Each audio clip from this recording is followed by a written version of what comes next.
తెచ్చా.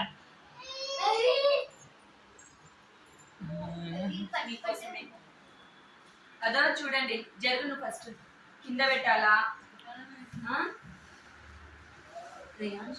వావ్ అండి, ఒకసారి అలా చూసా. అప్పుడు అంటే ఇప్పుడు అదే అదో ఇద్దరు చూడండి, ఇట్లా నేను చెప్పినప్పుడే ఇద్దరు ఆడుకోవాలా, సరేనా? అల్లరి చేయకూడదు, కాయిన్స్ ఎక్కడంటే ఎక్కడ పడేయకూడదు. నాకు తెలిసి చూడిరా, కాయిన్స్ ఎక్కడంటే ఎక్కడ పడేయకూడదు. నెంబర్ 2 వింటున్నావా? కాయిన్స్. హాయ్, హలో, నమస్తే, welcome back to our channel. నేను మీ రాజేశ్వరి. అందరూ ఎలా ఉన్నారు? వీడియో ఏంటో మీకు అర్థమైందని అనుకుంటున్నాను. ఇది రేయాన్ష్ బర్త్డేకి వాళ్ళ అమ్మమ్మ గిఫ్ట్ అన్నమాట. క్యారమ్ బోర్డ్ వాళ్ళు గిఫ్ట్గా ఇచ్చారు. ఏదో పిల్లలు ఎప్పుడన్నా హాలిడే దొరికినప్పుడు ఇంట్లో అల్లరి చేయకుండా కాముగా కూర్చుంటారని వాళ్ళ ఉద్దేశం. కానీ వీటితో వచ్చే కష్టాలు ఏంటో మనకు తెలుసు. ఆ కాయిన్స్ ఎక్కడంటే ఎక్కడ పడేయడము, అవి మళ్ళీ మనం వెత్తి పెట్టడం, ఇవే జరుగుతుంది. అందుకే must and should terms and conditions must follow అని చెప్పి ఒక రూల్ పెట్టేశాను అన్నమాట. వస్తువు ఏదైనా పిల్లలకు కొనిచ్చినప్పుడు దాని పట్ల జాగ్రత్తను మనము చాలా గట్టిగా భయంగా వాళ్ళకు చెప్పడం ద్వారా వాళ్ళు ఇంకోసారి ఆ పనిని రిపీట్ చేయకుండా ఉంటారని నా నమ్మకం.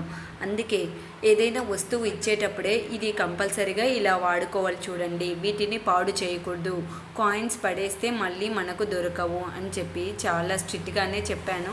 అవి ఎంతవరకు ఫాలో అవుతారో చూడాలి. మరి ఈ విధంగా పౌడర్ని మీరు అసలు పట్టుకోకూడదు, ఆ పౌడర్లో మందు ఉంటుంది అని చెప్పి భయపెట్టేశాను అన్నమాట.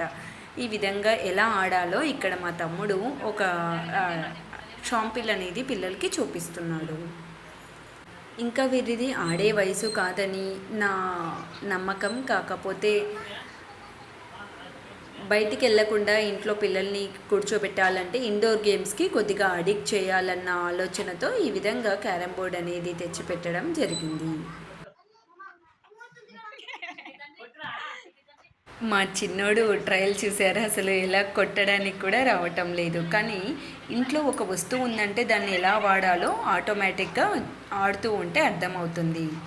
అందుకే హాలిడే దొరికినప్పుడు పిల్లల్ని ఈ విధంగా గేమ్స్కి అలవాటు చేస్తే వాళ్ళు దానిలో నైపుణ్యత సాధించడానికి కూడా కృషి చేస్తారు. మీ ఇంట్లో క్యారమ్ బోర్డు ఉందా? ఉంటే పిల్లలు వాటిని ఏ విధంగా యూజ్ చేస్తున్నారో, మీరు ఏ విధంగా వారిని కంట్రోల్ చేస్తున్నారో ఒకసారి కామెంట్ రూపంలో నాకు తెలియజేయండి. ఈ వీడియో మీకు నచ్చినట్లయితే please like, share, subscribe our channel. Thanks.